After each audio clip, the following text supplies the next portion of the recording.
Okay, I guess I just got the thumbs up, so we can go ahead and get started. You are here to talk about randomness.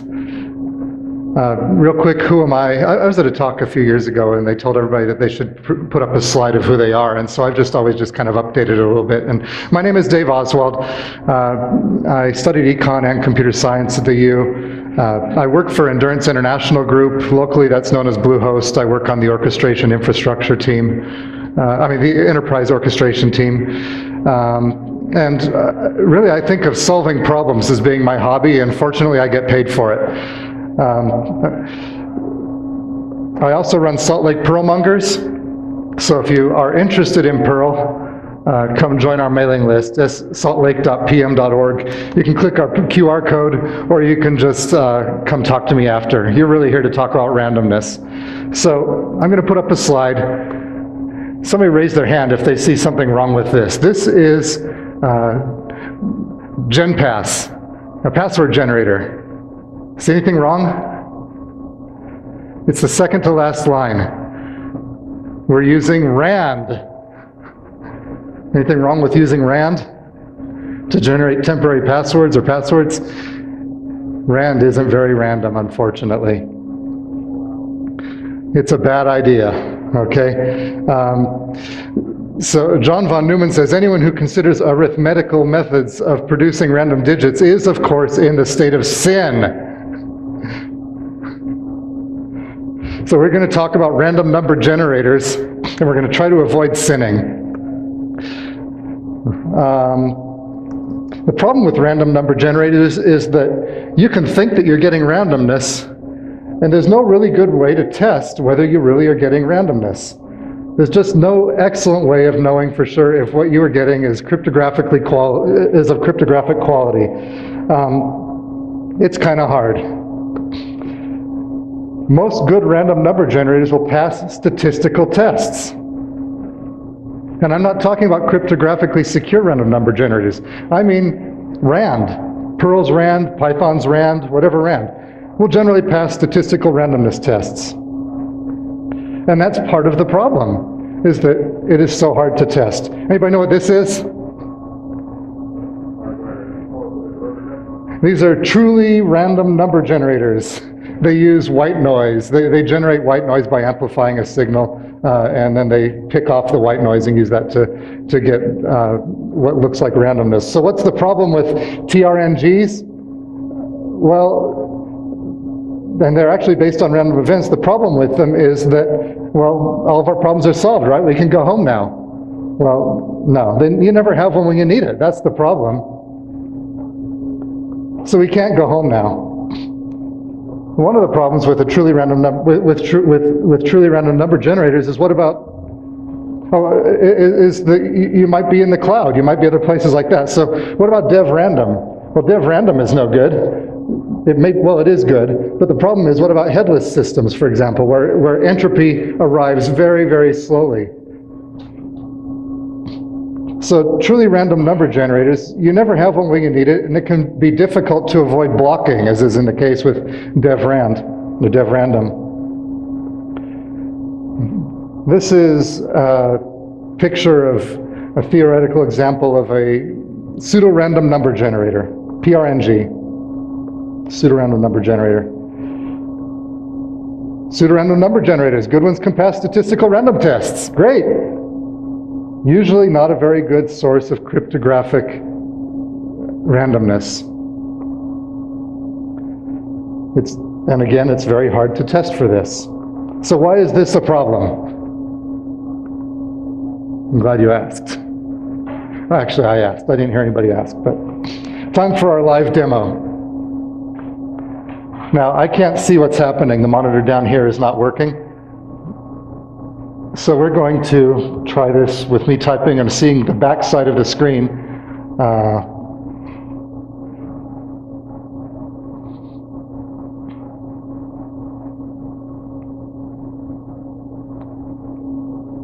I can't see what I'm doing.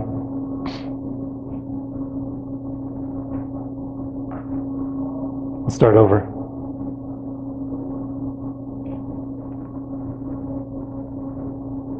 You guys can see very well what's happening. me, I get to see the back side of the screen. Yeah. Somebody hear me? Somebody?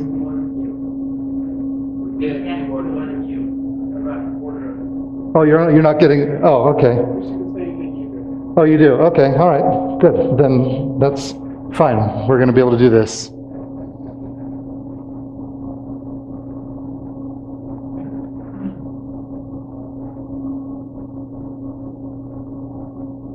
Okay. Let me just move this up a little if I can see what I'm doing there. Ah, nice. There we go. Maybe this will work better. So let me come down so I can see what's happening too. Here we've generated some random numbers. Here we've made a prediction of what the next random numbers in the stream are going to be. And here we've verified that that prediction is the same. These are the actual random numbers that came next in the stream. The prediction matched. We were able to, in 4.6 seconds, in pure Perl, we were able to determine what the rest of the randomness stream was going to look like from Perl's rand. And you think, well, Perl, it's because it's Perl, right? No, Perl's rand uses C's rand. Okay? And if we were actually doing the same little crack, the same little hack in C, it would take just a fraction of a second. You only need, it turns out, let me go back to where I can see my own slides. Here's a slide of the demo. So what are the implications? We were able to guess the future randomness stream after seeing 7 bytes from rand. By seeing just 7 bytes, we're able to see what comes next. That's just 56 bits. I threw that in there for the mathematically challenged and for dramatic effect, right? It took around 5 seconds in pure Perl. And I did it in under 140 lines of code, including the tests that presented it on the screen for you there. In C, it takes less than a second. So we need to talk about something different than RAND. We're going to talk about CSPRNGs, cryptographically secure pseudorandom number generators.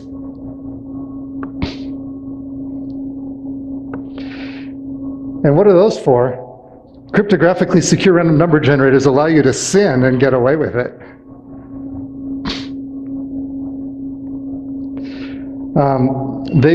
They should, a good cryptographically secure random number generator should be able to pass statistical randomness tests, but RAND can do that, right?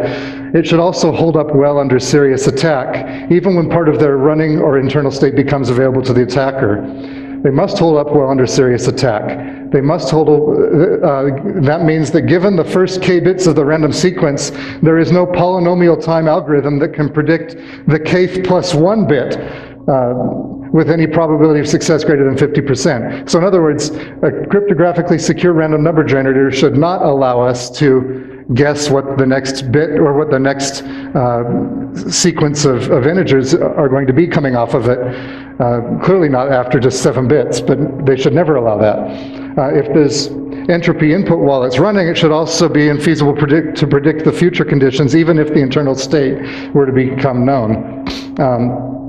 You cannot use knowledge of its internal state to predict the future state. You can't use knowledge of its internal state to predict the past, and you can't use its randomness sequence to guess its internal state.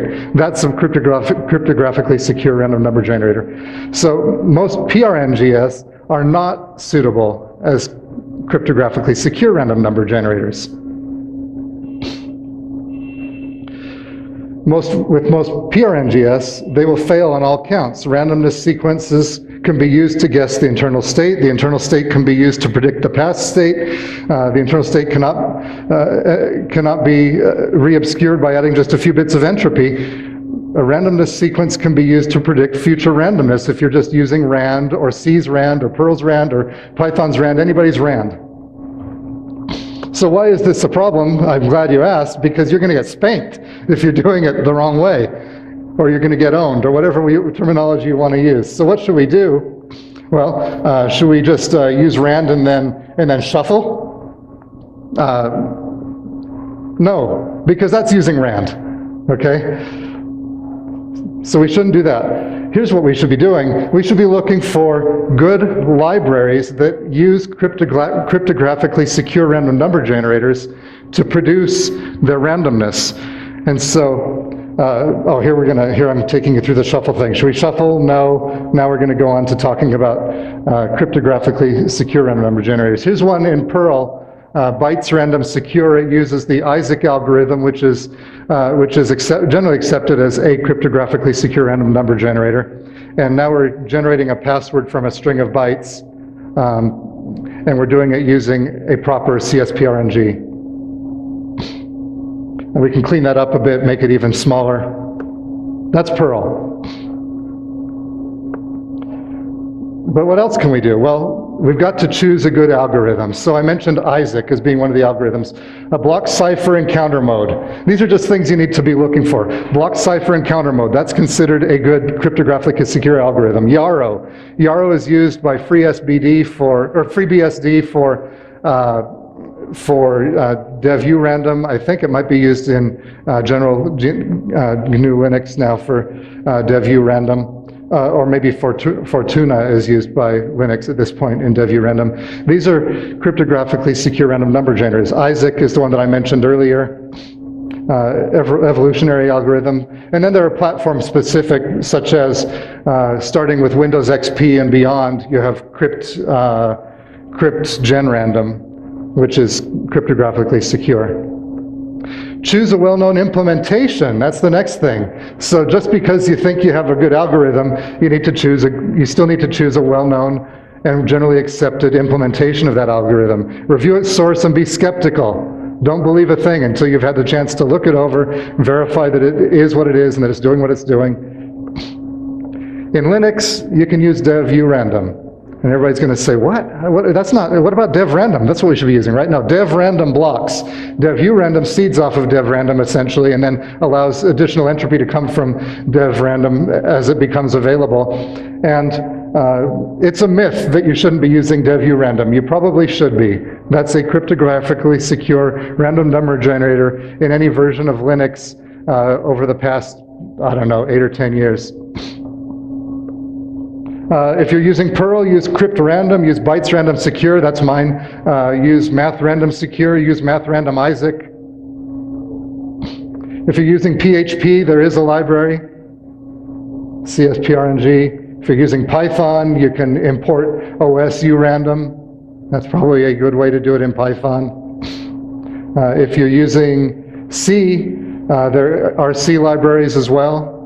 Whatever language you're using, make sure to find a well-known, well-tested library that people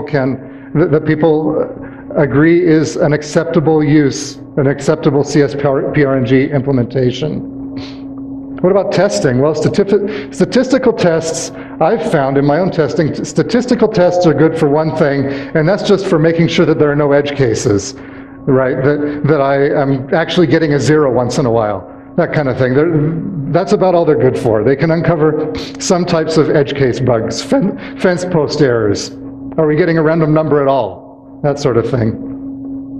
FIPS 140 is a government sanctioned protocol, the government sanctioned strictness, I guess you would say, or designation for what can pass as cryptographically secure randomness. And there are a set of FISP 140 tests, at least in Perl there are, that you can put a cryptographically secure random number generator through. That can be used to verify security holes in sound algorithms, but still it's not perfect. You really need to just use a sound algorithm to begin with, and you need to use one that's well established. Don't invent your own. Use a trustworthy implementation. So what are the pitfalls? There are pitfalls. If you're using a CSPRNG, then you are getting a cryptographically secure stream of random numbers, except how do you seed it? Seeding still becomes the harder problem. For seeding, again, use devu random, use cryptorandom seed if you're in Perl. That's one written by a guy named Dana Jacobson that is an excellent module for seeding randomness in Perl. Use a truly random number generator. Anybody think of another pitfall? This one I've actually seen. Forking. So what should we do? Should we seed and then fork? Absolutely not. If you seed and then fork, then you're sharing the same stream among forks, the same randomness stream. So you should fork and then seed. That'll make you a lot happier. Don't ever duplicate internal state, and that's what forking will do. If you seed first and then fork, you'll be duplicating the internal state of your cryptographically secure random number generator.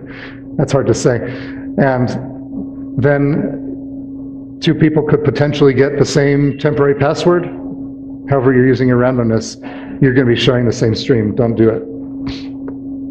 So the point, use a well-known library. Don't roll your own. Seed wisely and carefully at the right time. And don't ignore the problem. Never just think, oh, it's okay, I'm just going to use Rand for this. So, that's all I've got. Anybody have any questions? Yeah. Just comment, Linux cryptographically secured SHA-1. Good, okay. Instead of YARA, Which version of Linux? All versions? Okay. All right. Okay, thank you. Any other questions or comments? Oh, so the comment was that DevU Random uses SHA-1 under all versions, under all kernels of Linux currently. So, any other questions or comments? Okay, so the one thing to take away from all this is be careful, use a trusted source, make sure that you are not ignoring the problem. Stay safe. Thanks.